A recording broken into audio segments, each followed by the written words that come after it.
Hello, everybody. Dr. Rick Wallace here from the Visionetics Institute, the Odyssey Project, Master Fitness 21, a couple of other subsidiaries of Rick Wallace Enterprises. Just in a real good place. I set a lot of uh, formidable benchmarks and goals for this year, and this year has definitely gotten off to a fast start, but it's definitely hectic. But I wouldn't have it any other way. I don't uh, look for uh, ease, comfort, relaxation in the sense of what I engage. I challenge myself at every turn in every way to seek the most out of life. And there comes times because I shoot so high that I get knocked down.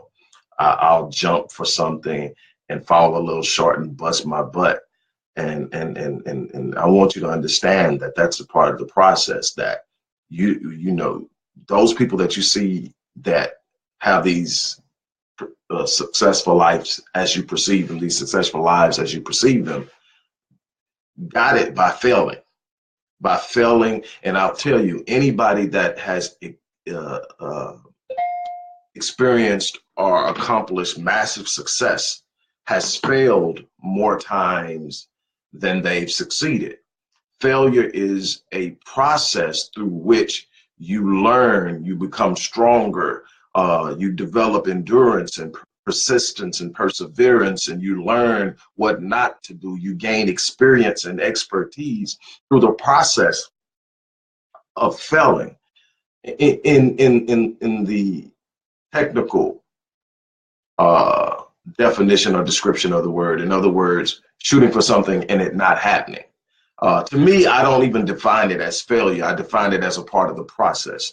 I aim high, and I aim high enough that if I don't get it absolutely right in timing, in effort, in energy, in decision making, I'm going to miss the mark. But see, the wonderful thing about it is, even if I miss the mark, I'm far beyond where I started. See, it's okay to fail forward. And the thing is, in moving forward in life, you're going to get to these points in which you're going to get knocked down. You're going to get pushed back. You're going to get it's going to be some times you get knocked flat on your back. It's okay. There are going to be some times that you go for it, or you make a poor mistake, or somebody else gets you, or I mean, it can come in a lot of different ways, whether you make a mistake or somebody takes advantage of you, or it's just a bad economy, or you lose your mate. I mean, life is going to hit you. I'm telling you now, there is no attainment of the promises that life offers without there first being an endurance of the process. And the process is always grueling. The process is always painful. The process is always requiring patience, perseverance, endurance, and an unwillingness to quit. It is not how smart you are. It is not it is not about the resources you have at your disposal. It is not about the path that was laid out to you with a silver spoon or not. It is about the distance you are willing to go. It is about how far you're willing to go to get what you say you want, to get the things you say you've got to have in life. See, if you've got to have it, then that can't be a distance you're not willing to go to get it.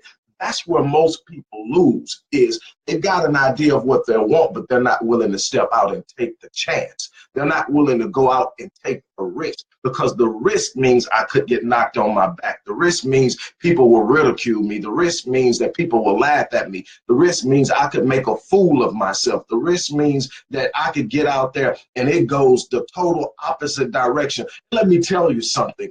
All of that is going to happen if you're truly shooting for the stars in your life. If you're truly trying to live life and not just survive it, you're going to have moments where people lie on you, people laugh at you, people talk about you, people try to talk you out of it. You get knocked down, you make the wrong decision, you fall down. All of that is a part of the process. That's how you get to that point where you're rising into rare air. Is you got to be willing to take the lumps and the bruises. You got to be willing to get knocked down. But I want to talk to you about the comeback. See, what I can tell you is that I love the vernacular of my people.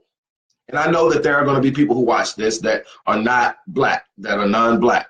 In fact, the vast majority of my clients are non-black, but I love my people. I love them unapologetically. And some of the ways that we're able to put things together and express things in our own unique vernacular in which we express how we're moving, how we're doing, how we're handling things, I absolutely love it. And I'm not ashamed of it. And I share it and I live it, and it's who I am. You know, we talk about the come up a lot. You know, you got a lot of people out there that's grinding for the come up, you know, that first ascension, you know, that part where you first discover what's possible in life and you set your mind to it and you decide nothing's going to stop me. I'm going to wake up in the morning grinding. And in fact, you get to a point to where I can remember this. It was a long time ago, but I remember I got to a point that I grinded so hard, so much, so often that I found myself simply grinding on GP, general principle. It wasn't even anything specific sometimes I was grinding at, but I was built so that when I woke up, I got to work. And you grinding, and then you start to achieve some things. And you start to find yourself ascending, and you start to get this feeling. I'm telling you, not just what I've observed in other people or what I studied, but what I've lived. You get this feeling of invincibility because you found that your grind puts you in places. Your grind gives you things. Your grind takes you places. I'm trying to get you to understand that just grinding alone will get you out of the hole you are. But there's so much more to it. But let's just talk about how hard you grind. When you grind, you're not worrying about the sleep you're missing. When you grind, you're not worrying about the friends that are not there or coming along. When you grind, you're not worried about the time you're missing at the club. When you grind, you're not worried about how many people like you. When you grind, you got one thing in mind. I got somewhere to go, and there's absolutely nothing that's going to stop me from getting there. And then here's what happens. You get some things, you gain some things, you go some places, you do stuff that people told you couldn't be done, that you weren't built for it, you weren't good at it, you couldn't accomplish it, all these things, and then all of a sudden look up, and here you are. You start feeling yourself. You start feeling like you're invincible. You start feeling like if I just touch it, it's going to happen. And then something happens. You get knocked down. You get set back. You lose your position. Things go wrong. I mean, terribly wrong. And you look up and what you had worked for isn't what it used to be. And now you got to make a decision. Am I going to whine about it? Am I going to point the finger? Am I going to complain? Am I going to consistently just sit back and talk about how I got done or what happened to me? Or am I going to prepare for the comeback? And see, here's the thing. If you thought you had to grind hard to get there, you haven't seen grinding on a level that it's required to come back. See, when you come back, you got the memory of the bruise. See, when you come back, you've taken a loss. And that loss is fresh. And you're being constantly reminded of the loss by the people around you. You've been constantly reminded of the fact that you blew the business, you blew the money, you got arrested and you were incarcerated, that you blew your marriage, that your kids and your family is disrupted. Whatever it is that you find yourself trying to come back from, the thing you once hung your hat on is now all shaken and you've become a little frenetic and ungrooved. Settle yourself. The comeback is possible. It's not only possible, you're built for it. But you got to prepare your mind for the comeback. See, the comeback requires you to become even more inoculated from the noise around you that's talking about the failure. See, the failure was a part of the process to begin with. You can't get to the next level continuously doing what you've been doing at the current level. See, sometimes you develop a mindset of automatic evolution. In other words, you get to a point where you just start demanding growth out of yourself. You understand that while you've accomplished something, you're where you were initially trying to get, That's not the end of the game. So you automatically look for ways to grow and evolve. Once you accomplish a goal, you celebrate it for a moment, but you don't get stuck there. You decide, I'm going to take this thing to a whole nother level. And you know that in order to get to the next level, you can't be the person you're on this level. You got to become something greater. So you evolve. But let me tell you what puts you in that mode. It's the force of the comeback. See, the first time you get there, you get to a point. You got the house, you got the car, you got the wife, you got the kids. And you get comfortable. You become complacent. You start to celebrate on constant mode. In other words, you just hear, and now your whole life is about celebrating this one accomplishment, and you stop living. You stop fighting. You stop pushing. You get there and say, this is it. It's never it. It's always room to grow. It's always room to be better. It's always room to expand. It's always room to be someone that you're not currently in order to have a stronger impact on the world around you. But you've got to be willing to go for it. But see, in order to get in that mode where nobody has to make you grow anymore, you just grow intentionally, you got to get knocked down and experience comeback. So you make a couple of comebacks and you don't want to go through that anymore. So you start planning and you start fighting. You create a consistent flow of evolution in your life so that you don't have to go through so many comebacks. Let me tell you, for those of you who've been knocked down, for those of you who've experienced hardship and you're not where you used to be, and you're feeling some kind of way about it because you identified with being the man, you identified with being the woman, you identified with being that beast that people look up to and respected, but all of a sudden, now you're knocked back and people are in the corner whispering when you walk in the room. People are talking about you, laughing at you. People are sitting up talking about how you used to be and how you thought you were all that, and now look at you. I mean, it's going to be those people because we are a culture that celebrates the downfall of others because we don't have the audacity, the guts, and the fortitude to fight for something for ourselves. So we look to elevate our feeling of self-fulfillment by watching other people fall. See, I'm going to tell you something. When you truly get fixed in who you are, when you truly come to an understanding of the greatness that rests inside of you, when you truly gain the knowledge that anything you set your mind on, you can have, you don't spend your time celebrating and laughing at the struggles and the downfalls of anyone else because you're too busy building what you're going after. You're not talking about and diminishing someone else's life because you're too busy growing and strengthening the illumination that you bring to the table. So it's those people who have taken lumps and decided that life wasn't worth the fight that's going to be there talking about your fall. Don't worry about them. They have no true influence on where you're going. What you need to do is find a few people that still believe in you. Find somebody that'll sit up and be honest with you, but encourage you at the same time and tell you what you did wrong while telling you, I'm standing here with you and you still got a chance. You need one or two. You don't need a whole bunch. I guarantee you that there's at least one out there that'll look at you and tell you, I believe in you. You can do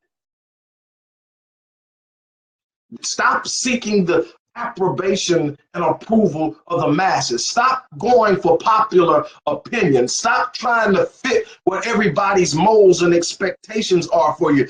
That's one of the fallibilities of life that keeps people locked into places they don't belong. They're trying to live lives that somebody else gave them, somebody else trying to live along narratives someone else wrote for their lives. Start living based on your passion, based on your desire, based on your purpose. Why? Because you're going to need the strength that comes from living in purpose, strength from being able to identify with why you're here, strength from being able to say there's nothing going to stop, because you're going to have to push through some things, fight through some things, recover for some things, reach for some things that will demand every inch ounce of you in order to get to it. And if you don't have something that you're living in that's built and anchored in you,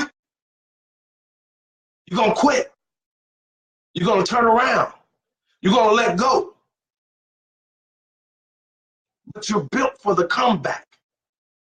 Just let me say this, and then I'm going to get off of here. I got an appointment. Look, You can't circumvent the vicissitudes of life, those unexpected changes and shifts in the environment around you that create certain situations and circumstances. That's a part of life. That's your opportunity, actually, to advance yourself. See, it's not the things that happen in life. It's not the difficult moments, the challenges, the setbacks, the hardships, the losses that determine who you are or dictate your destiny. It's the manner in which you respond to them, how you answer the call, how you sit up and look yourself in the face in the mirror and say, I'm built for this. I will not shut down. I will not let down. I will not turn back. I will not let go. I will not surrender. I will not retreat. I will not give up. I will not quit. And then you turn around and say, I'm built for this. I'll get through it. I can't quit. I don't know how. I won't give up. I don't know how. I'm going after it. I'm going to get it. The only thing that will stop me is death. If I'm still breathing, I'm still in the fight, I'm still in the game, I'm still winning. I am going to find a way to come back. If you don't have a comeback in you, you're never going to get to where you're going, because you're going to have at least one good one in you, because you're going to get knocked down at least. Well, the average person is going to get hit 3 good times in life, where you look up and say, wow, and you fight back from it. It's going to happen in finance. It's going to happen in your marriage. It's going to happen. It's just the cycle of how long it takes to sustain some things that's going to take you to a place to where you're going to have to go through a rough spot in order to recalibrate, reassess, and realign. That's life. That's what hardships are. That's your place where you grow. That's your place where you recalibrate your settings, where you fix the direction of your compass, where you decide where you're going. That is a part of the process. Don't get all upset. Don't become frenetic and unglued. Don't become all shaken because you come to a point of disquietude and your equilibrium is off. Say, okay, it's time to settle down. It's time to reevaluate. It's time to recalibrate. It's time to look at where I'm at and really truly get a fixing on where I'm going and reset everything, refocus, and then restart. Man, that restart button, that reset button is a beast, because you're going to need it, because I'm telling you, it's times during every day that I have to reset, because there's no such thing as a perfect day. Not if you're grinding, not if you're going after something big, not if you're reaching. Now, if you're just sitting around waiting on somebody to tell you what to do so you can do it, so you can get paid, then maybe you have a few perfect days, because all you got to do is show up, do what you're told, don't screw nothing up, and everybody be happy with you. You'll be happy, you get paid and everything else. But if you're reaching, if you're going after something beyond what is average, if you're ready to step outside of the maze of mediocrity and actually reach for something that requires some risk, some effort, some energy, some sacrifice, then you're going to have some difficult moments during the day where things don't actually align up. But you control your energy, you control your state, you control the mindset through which you're going to engage every last one of those challenges. And when your mindset is fixed and understands who you are and has determined within yourself and in itself that there is absolutely nothing that's going to stop you from having it, then the imperfect moment becomes an opportunity. And that's what I want you to understand, that this moment in which you find yourself, where you're looking and you're saying, oh my God, I can't believe I let this happen. Oh my God, I can't believe I did that. Oh my God. Don't avoid the proclivity when you make a poor decision to say how stupid you were. Avoid the proclivity to wallow in the poor decision. Acknowledge that it was a poor decision. Acknowledge that you could have made a better decision, but also acknowledge that you have the power to recover from it, that you have a comeback in you, and that you're going to do something exceptional and extraordinary beyond it. Something good is coming out of it. That's how you set your state, hold your state, build forward, is that you're never trapped in a moment. You got to understand that the failure you've just experienced is an event in a life that is extremely long, and that it is not the defining moment of your life. It's simply something that happened that you have the control to make something valuable come out of.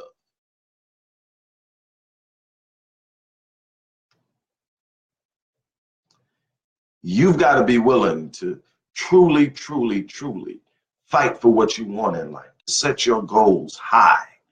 Get away from those dwarf goals, those colorless dreams, those tamed visions. Get away from walking in the definition of someone else's opinion of you. Get away from allowing someone else to write the narrative of your life and direct you towards a destiny that does not belong to you. Determine that thing you're passionate about. Determine that thing that you literally can't get sleep because you think about. Find that thing that's so deeply embedded inside of you that if you had it, you know your life would be completely different. Find that why, that reason that is so huge that when your problem it's bigger than you, it's never bigger than your purpose.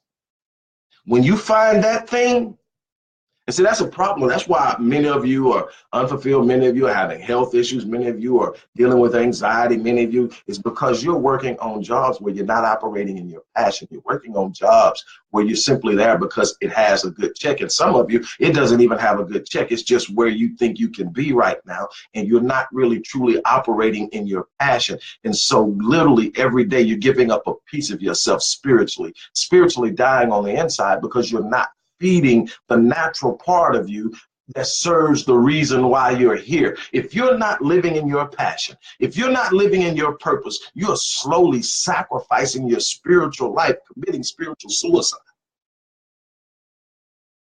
You've got to be able to sit up and find you, because that's something on this planet you were placed here to do.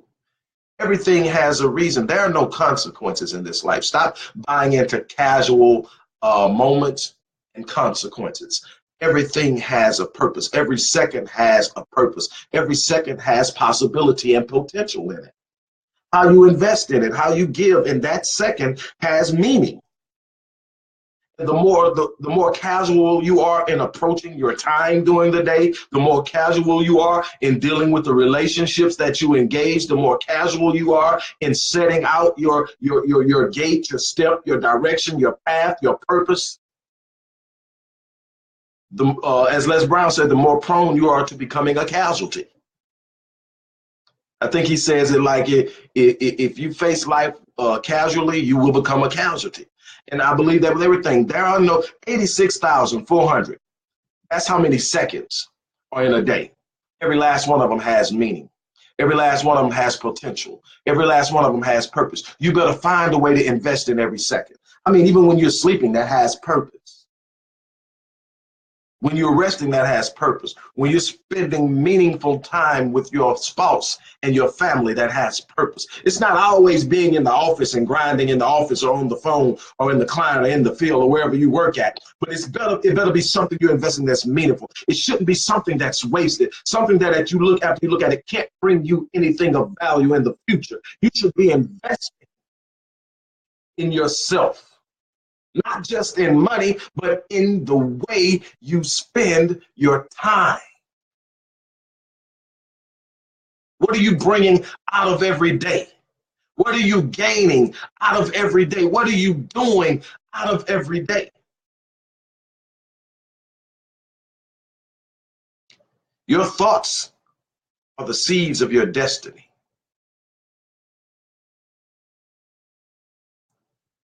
And you're planting seeds with your thoughts.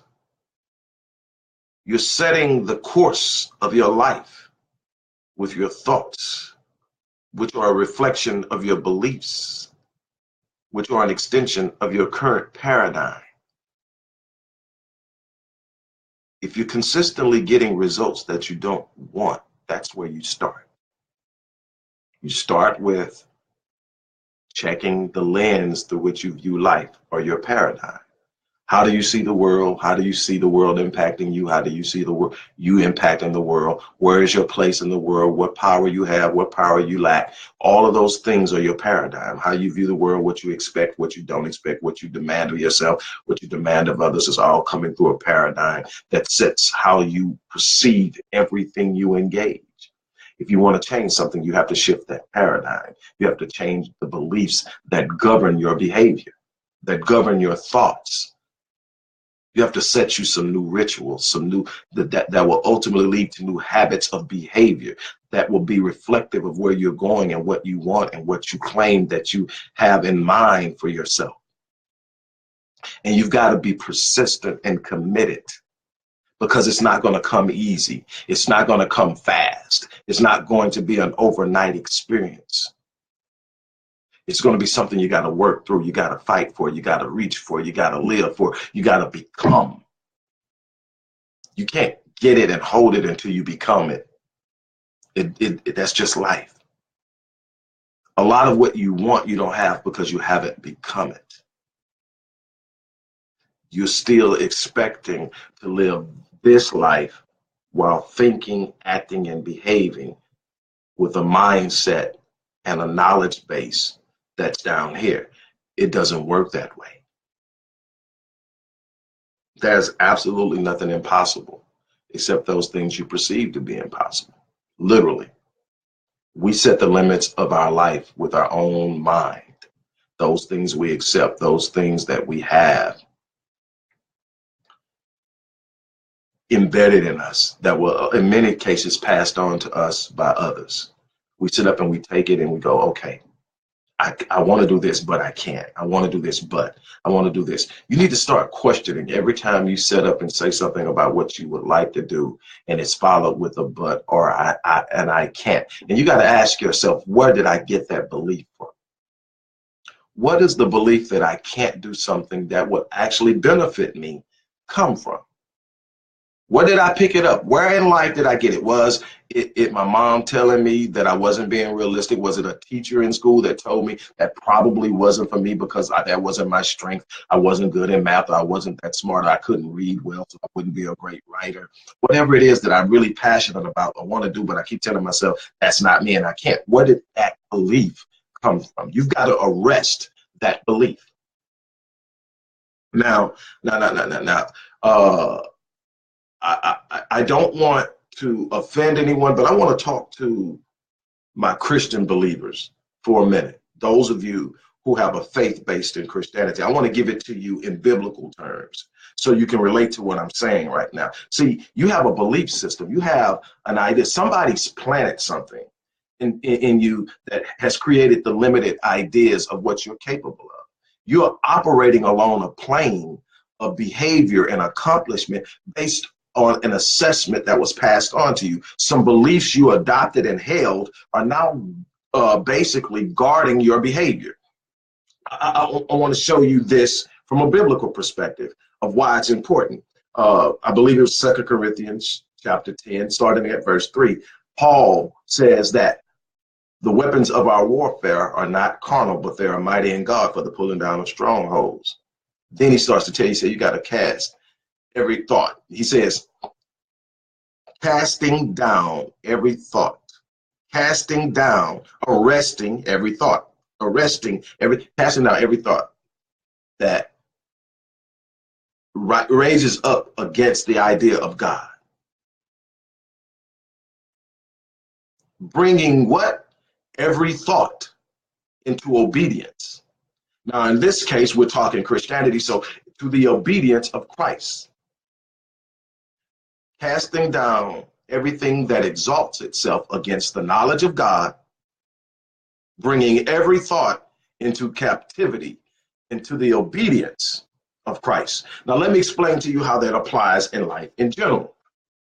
There are going to be opposing ideas, opposing thoughts to the things that you say you believe, or the things that you say you desire, or the values and the principles that you hold in life. There's going to be opposing thoughts. And if you live in and you are paying attention and you hold a Christian value in this world, or you hold a value system close to that of Christianity, of Judaism, or of Islam, or being a good and righteous person in whatever it is, and even outside of the confines or constructs of religiosity, if you hold a simple pattern of righteousness, then you are aware that there's a constant bombardment of information and data and ideas and images that move against the principal concepts of your belief system.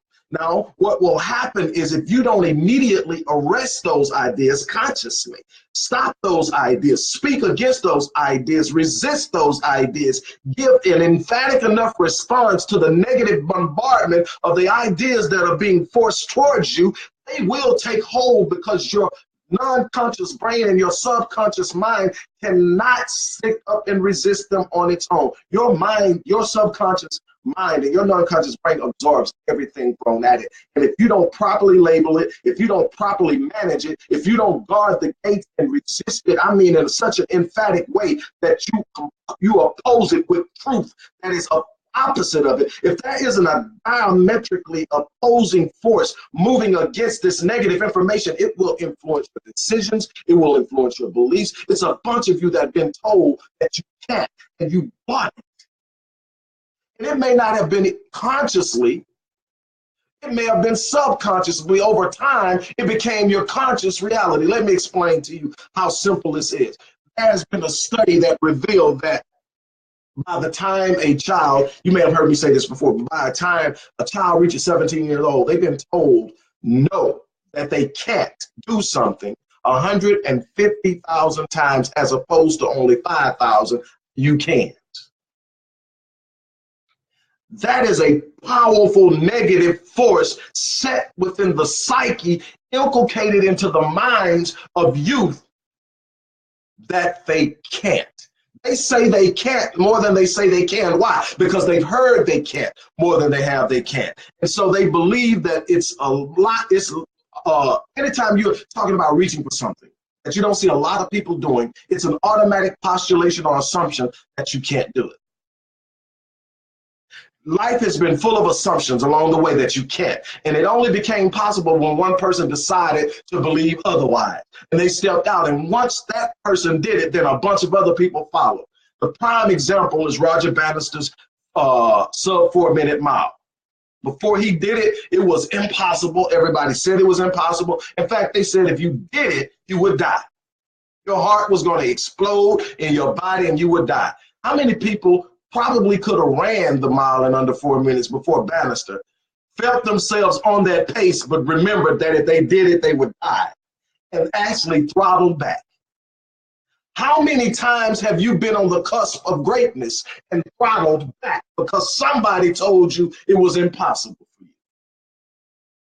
And you started to believe it, and you started to think, I'm about to crash, and you throttled back. Casting down arguments and every high thing that exalts itself against the knowledge of God, bringing every thought into captivity and into the obedience of Christ. Now, take that and apply that to your life in every area. You have to sit up and find the thoughts and the ideas and the data that's being influenced, superimposed into your environment and pushed upon you, that doesn't line up with where you say you want to go. It doesn't line up with who you are. That doesn't line up with what's possible for you. And you've got to purposely, intentfully resist it. That's arresting all the negativity. That's dismissing all the negativity. And that's also seeking the positive. Find the things that say you can. Find the things that say anything is possible. Find the things that say, if I set my mind to it, I can have it. Find the things that say, there's nothing that can be withheld from me if I seek out and go after it and fight for it. Get ready for a comeback. Prepare for a comeback. those of you who have been there before and experienced success, but you've been banged up, beat up, knocked down, laughed at, talked about, written off. I know what that feels like. I'm not talking to you from a place of simple academic awareness. I'm talking to you from an experiential perspective right now. I'm telling you what I've been through. Where it was literally people on the sideline who were afraid to get in the game, but watching, hoping I got injured. Yeah, I'm talking about it's people out there that are sitting up literally hoping and wishing for my demise. And they couldn't wait until something went wrong so they could sit up and say, I told you so. They look for reasons to talk me down. They look for reasons. And then the thing is, if I were to become consumed with what they thought, if I were to become engrossed in their perception of me, if I would have become too ingrained in what they had to say, and I was caught up in needing their validation in order to make it, I couldn't recover. I couldn't have a comeback. But see, I don't fix my mind on being liked, approved, or validated by anyone. I know who I am, and I understand that if I've fallen and I'm still breathing, even if I'm banged up, I can still get up. And that is where my mind is fixed anytime I get knocked back. Not on where I'm at, not even so much on who did it. What do I need to do to get back? What do I need to do to recover? What do I need to do to restore what has been taken or what has been lost? And then I get to work.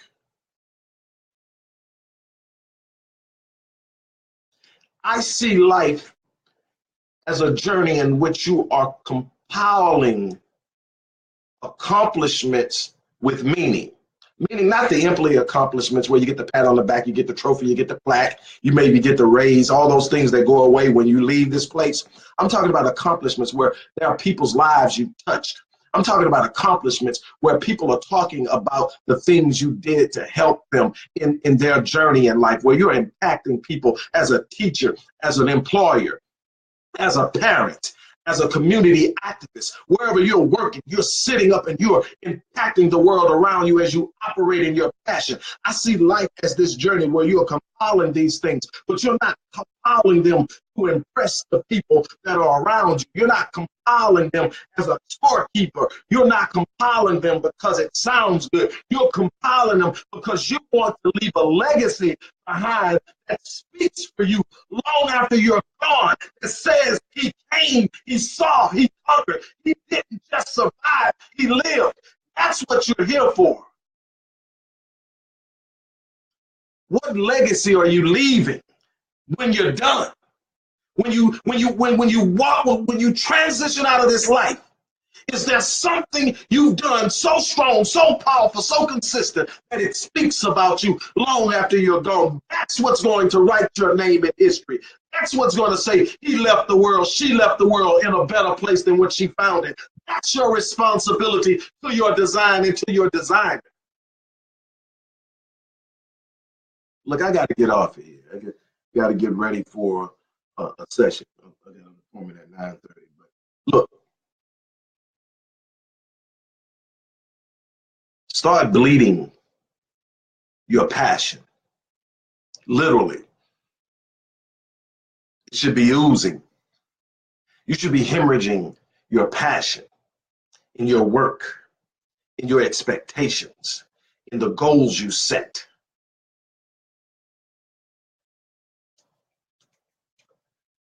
Before I forget, look, for those of you who want to take a chance at it, I mean, really jump out and take a risk at gaining some ground in your life, at pursuing some things that